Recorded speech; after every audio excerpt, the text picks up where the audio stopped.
Welcome to all student. आज हम करेंगे ट्वेल्थ बिजनेस स्टडी का। आज हमारा ट्वेल्थ बिजनेस स्टडी का चैप्टर 7.5। चैप्टर का नाम है कम्युनिकेशन इम्पोर्टेंस एंड बैरियर के नाम से। आज हमारा इसका फर्स्ट लेक्चर है और आज के टॉपिक बता देती हूँ कौन कौन से हैं। आज हम करेंगे इसके अंदर meaning of communication, characteristics of communication, process of communication, इन सब के बारे में आज हम डिटेल से स्टडी करेंगे। इसके बाद देखो मीनिंग होता क्या है। कम्युनिकेशन का जैसे ही मीनिंग आता है तो हमारे दिमाग में आती है कि कम्युनिकेशन क्या अकेले बंदे के साथ हो सकता है? नहीं हो सकता। कम्युनिकेशन के लिए क्या चाहिए? दो या दो से ज्यादा व्यक्ति।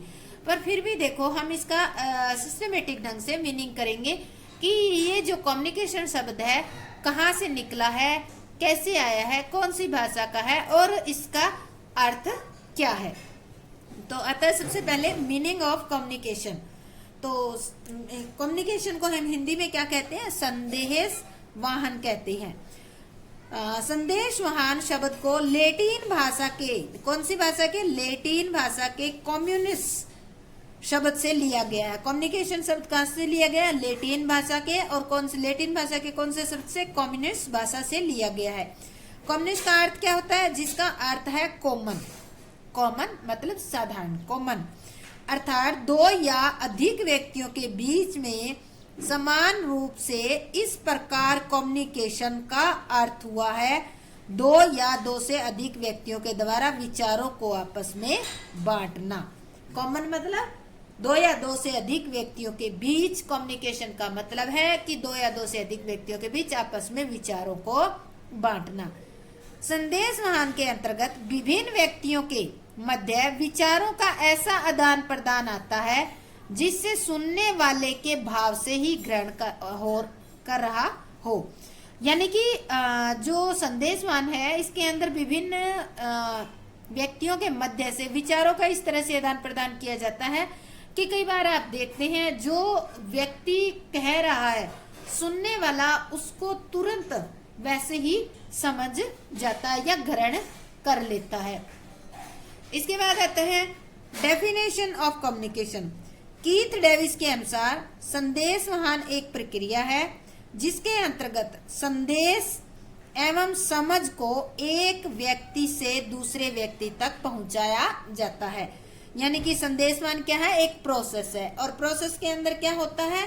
कोई भी संदेश है वो एक व्यक्ति से दूसरे व्यक्ति तक पहुंचाया जाता है तो उसको हम कहते हैं संदेशवाहन की प्रोसेस।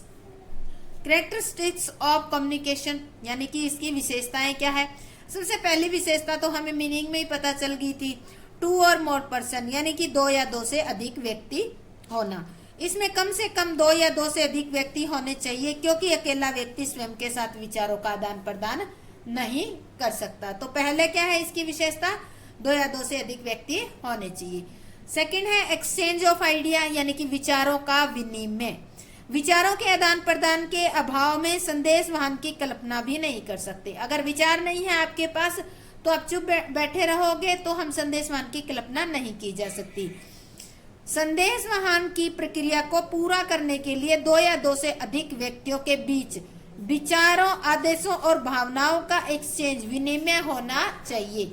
यानी कि कम्युनिकेशन के अंदर दो या दो से अधिक व्यक्ति होने चाहिए और उन व्यक्तियों के बीच में कोई भी भाव, विचार, संदेश इस तरह से आपस में एक्सचेंज भी होने चाहिए। नेक्स्ट आता है म्यूचुअल अंडरस्टैंडिंग। म्यूचुअल अंडरस्टैंडिंग का मतलब है कि आपसी समझ। आपसी समझ से अभिप्राय यह है कि सूचना भेजने वाले का अपनी बात कहने का जो भाव है उसी अर्थ में सूचना प्राप्त करने वाला उसे समझ ले। आपसी अंडरस्टैंडिंग मतलब यानी कि जो बात भेज रहा है वो जिस भाव से भेज रहा है समझने वाला सेम उसी अर्थ में उसको समझ ले। संदेशवाहन की प्रक्रिया के लिए सूचना प्राप्तकर्ता के लिए सूचना का पालन करना आवश्यक नहीं है, मात्र समझ लेना ही पर्याप्त होता है। यानी कि ये नहीं है कि सूचना भेजी है उसको उसी रूप में पालन किया जाए। प्राप्त करने वाले को केवल समझना ही काफी है, उसको फॉलो करना ना करना उसमें नहीं है कम्युनिकेशन के अंदर। नेक्स्ट आता है direct and indirect communication. Communication प्रत्यक्ष भी होता है और अप्रत्यक्ष संदेशवाहन भी होता है। अब देखो, संदेशवाहन के लिए यह आवश्यक नहीं है कि सूचना देने वाला व सूचना लेने वाला आमने सामने हो, क्योंकि आमने सामने होगा तो वो क्या होगा, प्रत्यक्ष संदेशवाहन होगा। क्या हर कंडीशन में ऐसा कंपलसरी होता है? आमने सामने हो ऐसा जरूरी नहीं है। संदेशवाहन प्रत्यक्ष व अप्रत्यक्ष दोनों ही प्रकार का हो सकता है। प्रत्यक्ष संदेशवाहन का अभिप्राय है आमने सामने वार्तालाप से है, जबकि अप्रत्यक्ष संदेशवाहन से संदेश अन्य साधनों के माध्यम से भेजा जाता है। अभी अन्य साधन कौन कौन से होते हैं? जैसे आप टेलीफोन के द्वारा भेज सकते हो, व्हाट्सएप मैसेज, ईमेल कर सकते हो, पत्राचार के द्वारा भेज सकते हो, टेलीग्राम भेज सकते हो। तो ये सारी की सारी क्या आती है? अप्रत्यक्ष संदेशवाहन के माध्यम के अंदर आते हैं। इसके बाद है कॉन्टिन्यूस प्रोसेस, लगातार प्रक्रिया। संदेशवाहन लगातार या कभी कभी समाप्त होने वाली प्रक्रिया नहीं है, प्रक्रिया है। यानी कि संदेशवाहन जो है लगातार होता है, यह समाप्त होने वाली प्रक्रिया नहीं है। जैसे व्यवसाय में प्रबंध द्वारा अपने अधीनस्थों को कार्य सौंपना, कार्य की प्रगति जानना, दिशा निर्देश देना आदि क्रियाएं लगातार करनी पड़ती हैं, और अगर ये क्रियाएं लगातार करेंगे तो ये बिना संदेशवाहन के संभव नहीं होती। इस कारण से क्या होता है, संदेशवाहन जो है लगातार कॉन्टिन्यूअस प्रोसेस है। ये नहीं है कि एक बार हमने कोई बात कह दी और उसके बाद हमारा फर्म का काम हो जाएगा, ऐसा नहीं है। ये एक कॉन्टिन्यूअस प्रोसेस है। Use of words as well as symbols, यानी कि ये कह रहा है शब्दों में संकेतों का भी प्रयोग। संदेशवाहन के अंदर जरूरी नहीं है केवल वर्ड ही यूज किए जाए, शब्द भी यूज किए जाते हैं। सूचनाओं के विनिमय के लिए अनेक साधन हो सकते हैं, जैसे लिखित, मौखिक तथा सांकेतिक। लिखित, मौखिक तथा सांकेतिक तीनों प्रकार के हो सकते हैं। अब देखो, लिखित और मौखिक का तो आपको पता है। सांकेतिक क्या होता है? सांकेतिक संदेशवाहन के अनुसार मान लेते हैं, एग्जाम्पल लेते हैं, स्कूल या कॉलेज में छुट्टी की घंटी बजना। जब घंटी बजती है, लंबी टन टन टन की घंटी बजती है, तो आप क्या समझते हो? छुट्टी हो गई है। वो क्या आपके लिए संकेत है। इसी तरह गर्दन हिलाकर कोई बात कहना, जैसे अब कोई काम कहते हैं या हाँ या ना में जवाब देना, तो आप गर्दन हिलाकर भी बता सकते हो। आंखें दिखाना, कई बार बच्चों को डराने के लिए आंखें दिखाई जाती है। क्रिकेट में हाथ की उंगली उठाकर कोई निर्णय देना, जैसे 6 है 4 है, तो इस तरह के बोलकर तो निर्णय नहीं दिए जाते, केवल डिसीजन ही हाथ के द्वारा दे दिए जाते हैं। तो ये कौन सा संदेशवान है? आपका सांकेतिक, यानी कि सिंबॉलिक संदेशवान है। इसके बाद आता है हमारा प्रोसेस। इसको ध्यान से करना भाई, ये कई बार आ जाता है और 4 मार्क्स में तो आता है और 8 मार्क्स में भी आ सकता है। The communication of process, communication कहाँ से स्टार्ट होता है? सबसे पहला व्यक्ति कौन होना चाहिए? सेंडर, यानी कि कोई मैसेज सेंड करने वाला व्यक्ति होना चाहिए। दूसरा, उसके पास क्या होना चाहिए? कोई मैसेज किस रूप में हो सकता है? उसके कोई विचार, उसके पास पॉलिसी, कोई ऑर्डर, उसकी फीलिंग्स, कोई फैक्ट्स, कुछ भी हो सकता है, तो वो मैसेज होना चाहिए। अब उसके पास मैसेज है, तो वो मैसेज करने के लिए क्या होना चाहिए? उस मैसेज को वो एक प्रॉपर तरीका होना चाहिए। जैसे लिख रहा है तो वो इनकोडिंग करना चाहिए, उनको प्रेजेंट करना चाहिए। उसके बाद मीडिया चुनते हैं।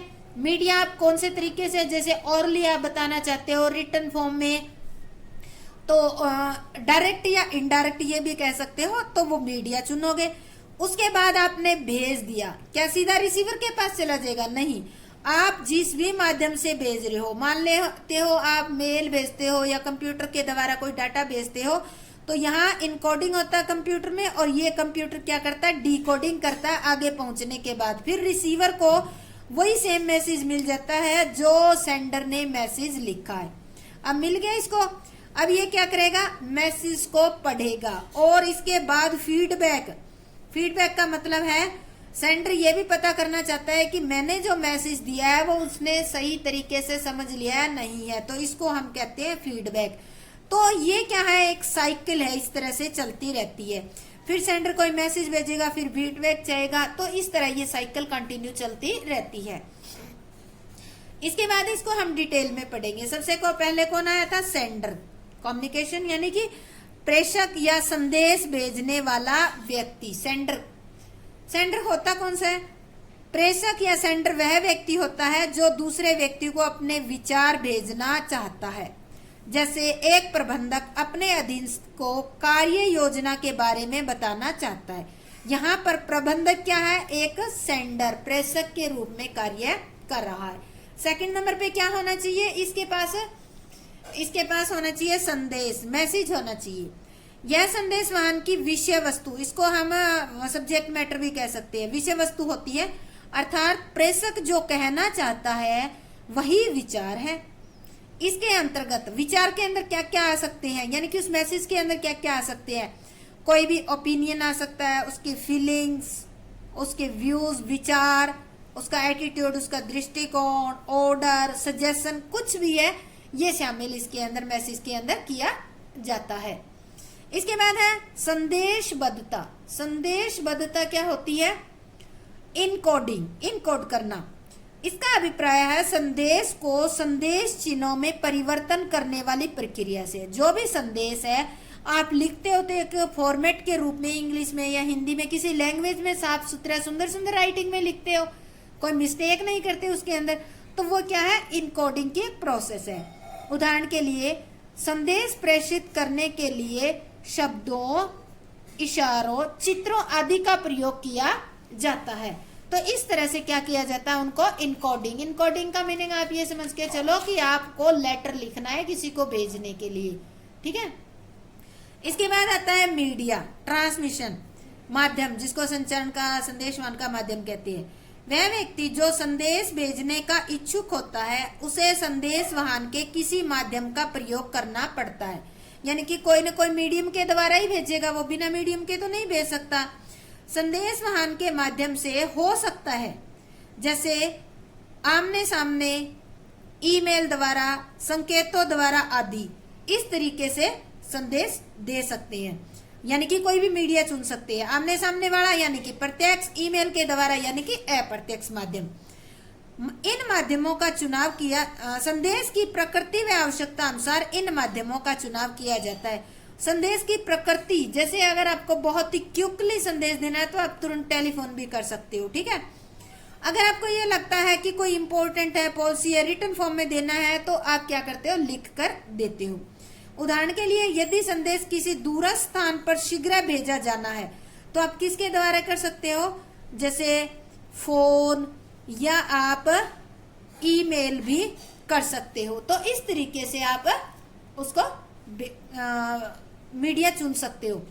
इसके बाद है डिकोडिंग, संदेश वाचन, इसको कहते हैं वाचन, यहाँ पे च है भाई, संदेश वाचन, पढ़ना संदेश को। प्रेषक द्वारा विचारों को संक्षेप में, यानी कि जो भी प्रेषक है उसको, उसके द्वारा जो भी विचार, उसको संक्षेप में चित्रों या चिन्हों या चित्रों आदि के रूप में भेजा जा सकता है। यानी कि वो अपने विचार को चिन्हों के रूप में या चित्रों के रूप में किसी रूप में भेज सकता है।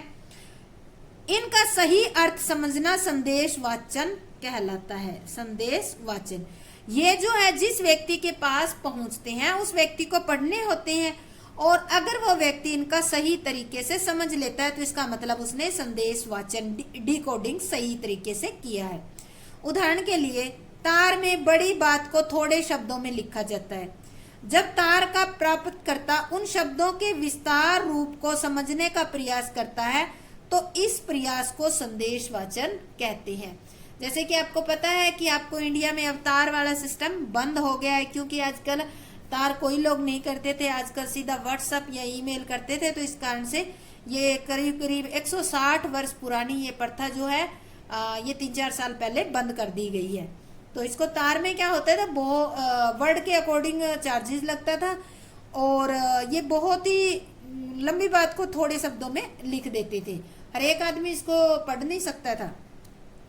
रिसीवर, प्राप्तकर्ता, प्राप्तकर्ता वह व्यक्ति होता है जिसके लिए संदेश भेजा जाता है, यानी जिसके पास संदेश पहुंचता है वो व्यक्ति उसको खोल के देखता है या पढ़ता है, लेता है, समझता है, तो उसको हम संदेश प्राप्तकर्ता कहते हैं।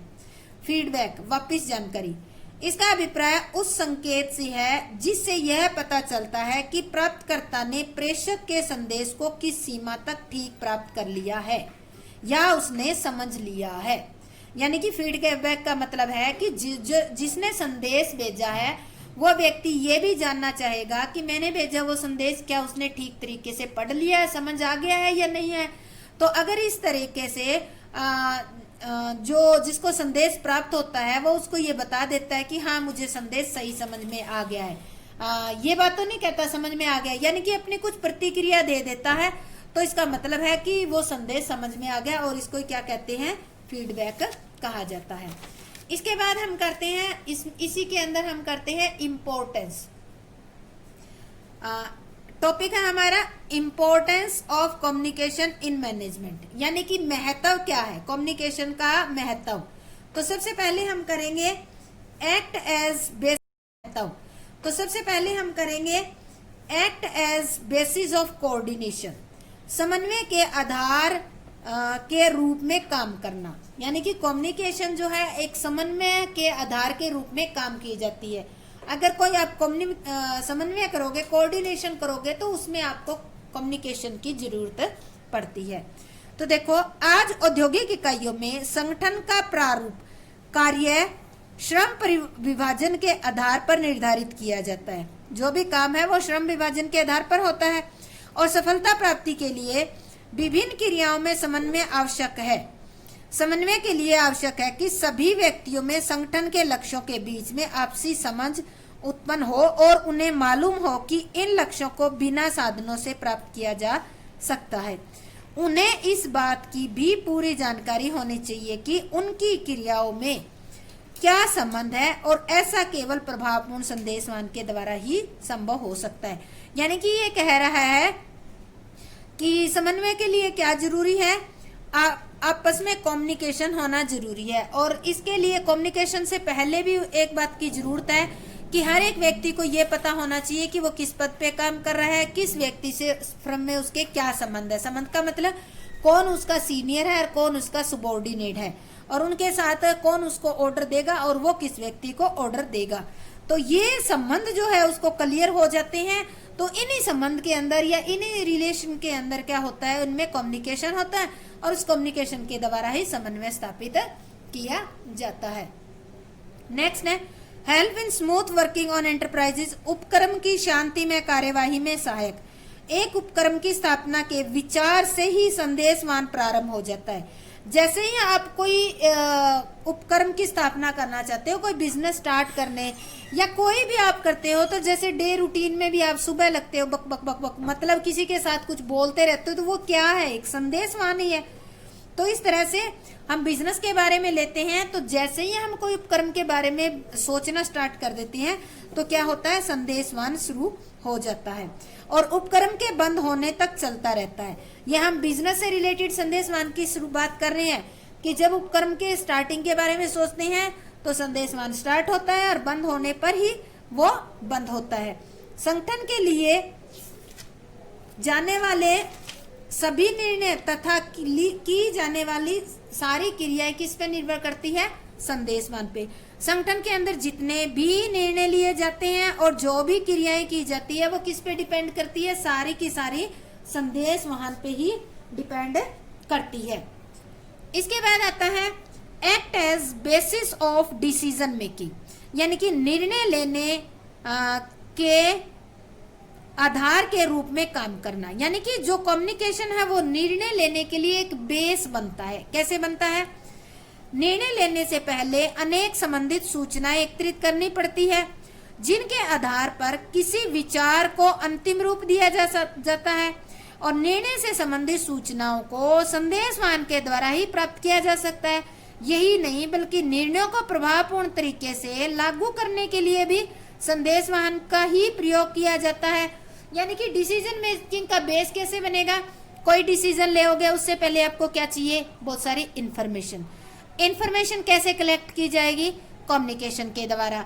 अब आपने मान लेते हैं डिसीजन ले लिया, तो क्या डिसीजन लेने से वो लागू हो जाता है, नहीं, उस डिसीजन को एक्सप्लेन करके बताना पड़ता है। उसको लागू करवाने के लिए भी आपको क्या करना पड़ेगा, संदेशवाहन यानी कि आपस में संदेश देना पड़ेगा और कुछ सुझाव उनके लेने पड़ेगी।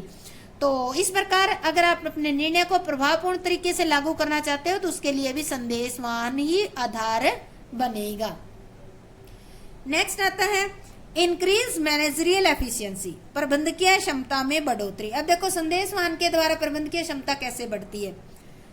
साझेदारी के माध्यम से ही प्रबंधक निर्धारित किए गए उद्देश्यों की जानकारी अन्य व्यक्तियों को देते हैं, संकेत जारी करते हैं, कार्यभार का बंटवारा करते हैं तथा अधीनस्थ कर्मचारियों के कार्यों पर नियंत्रण रखते हैं। अतः संदेशवाहन के अभाव में प्रबंधक संगठन का एक निष्क्रिय अंग बनकर रह जाता है, जबकि संदेशवाहन की उपस्थिति में उनकी कार्य क्षमता में वृद्धि होती है। अगर मान लेते हैं एक प्रबंध की पोस्ट पे बैठा है और उस व्यक्ति को कह दिया जाए कि तुझे कोई संदेशवाहन नहीं करना है और फर्म को सक्सेस करना है, क्या पॉसिबल हो जाएगा? नहीं होएगा, क्योंकि संदेशवाहन के बिना वो कोई भी बात अपने अधीनस्थों को नहीं बता सकता। तो इसके लिए जो भी कार्य किए जाते हैं, कौन कौन से बताए इन्होंने?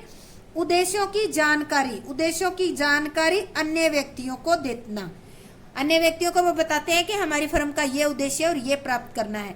संकेत जारी करना, इसके लिए क्या कार्य करना है? कार्यभार का आपस में बंटवारा करना, ठीक है। और जो भी अधीनस्थ है उनके जो भी काम होते हैं उन पर नियंत्रण रखना। ये सारे काम जो है बिना कम्युनिकेशन के संभव नहीं हो सकते। अब देखो अगर ये सारे काम करेंगे तो इनमें कम्युनिकेशन की जरूरत पड़ेगी और बिना कम्युनिकेशन संभव नहीं होंगे, तो कम्युनिकेशन के द्वारा ही संभव होंगे। तो इससे क्या होगी? जो भी मैनेजर है उसकी एफिशिएंसी इंक्रीज हो जाएगी due to communication. Promotes cooperation and industrial peace, सहयोग तथा औद्योगिक शांति को बढ़ावा देना। यानी कि कम्युनिकेशन के द्वारा जो भी औद्योगिक शांति है या कर्मचारियों का आपस का सहयोग है वो उनमें बढ़ोतरी होती है या शांतिपूर्ण माहौल बनता है। औद्योगिक शांति से अभिप्राय है श्रम प्रबंध संबंधों में मधुरता से है। श्रम प्रबंध, श्रम मतलब श्रमिक और प्रबंध, उनकी आपस में मधुरता बनी रहती है, मनमुटाव नहीं होता। और ऐसा तभी संभव होता है जब श्रमिक वर्ग और प्रबंधक, श्रमिक वर्ग एवं प्रबंधक वर्ग के मध्य द्विमार्गीय संदेशवान हो। द्विमार्गीय संदेशवान क्या होता है? द्विमार्गीय संदेशवान उस संदेशवान को कहते हैं कि श्रमिक अपनी बात ऑफिसर तक, प्रबंधक तक पहुंचाए और प्रबंधक अपनी बात श्रमिकों तक पहुंचाए, उसको कहते हैं द्विमार्गीय संदेशवान होना। संदेशवान के माध्यम से दोनों पक्षों को अपनी अपनी बात कहने का अवसर मिलता है। अतः इससे क्या होता है? संस्था के अंदर औद्योगिक शांति और आपस में सहयोग की भावना भी बढ़ती है। इसके बाद आता है एस्टैब्लिश इफेक्टिव लीडरशिप, प्रभावशाली नेतृत्व की स्थापना करना। अब हमने लीडरशिप वाले चैप्टर में पढ़ा था कि एक लीडर को कैसा होना, उसकी कम्युनिकेशन एफिशिएंसी कैसी होनी चाहिए? अच्छी होनी चाहिए। तो यहाँ भी वही बात आ गया, यानी कि जो लीडर है कम्युनिकेशन के द्वारा ही उसकी जो लीडरशिप है वो इफेक्टिव होती है। एक प्रबंधक में कुशल नेता बनने के लिए संदेशवाहन की कला का ज्ञान होना आवश्यक है। अन्य शब्दों में प्रभावपूर्ण संदेशवाहन की जानकारी के अभाव में नेतृत्व की कल्पना करना व्यर्थ है। प्रबंधक अपनी संदेशवाहन कला में सुधार करके एक कुशल नेता बन सकता है। अब देखो हमने लीडरशिप वाले चैप्टर में पढ़ा था कि एक प्रबंधक को प्रबंधक में नेता के सारे गुण होने जरूरी है। और नेता के लिए क्या होना जरूरी है? उसके लिए एक प्रभावपूर्ण संदेशवान, यानी कि उसका कम्युनिकेशन स्किल बहुत अच्छा होना चाहिए, तभी वो एक कुशल नेता, एक कुशल मैनेजर साबित हो सकता है। इसके बाद है boots moral and provide motivation, मनोबल वृद्धि तथा अभिप्रेरणा प्रदान करना। प्रभावी संदेशवाहन कर्मचारियों के अभिप्रेरणा एवं मनोबल वृद्धि का काम करता है। यानी कि अगर आप इफेक्टिव कम्युनिकेशन करते हो अपने कर्मचारियों के साथ, तो देखो एक तो उनके मनोबल में वृद्धि होगी और दूसरा क्या होंगे? वो मोटिवेट भी होंगे।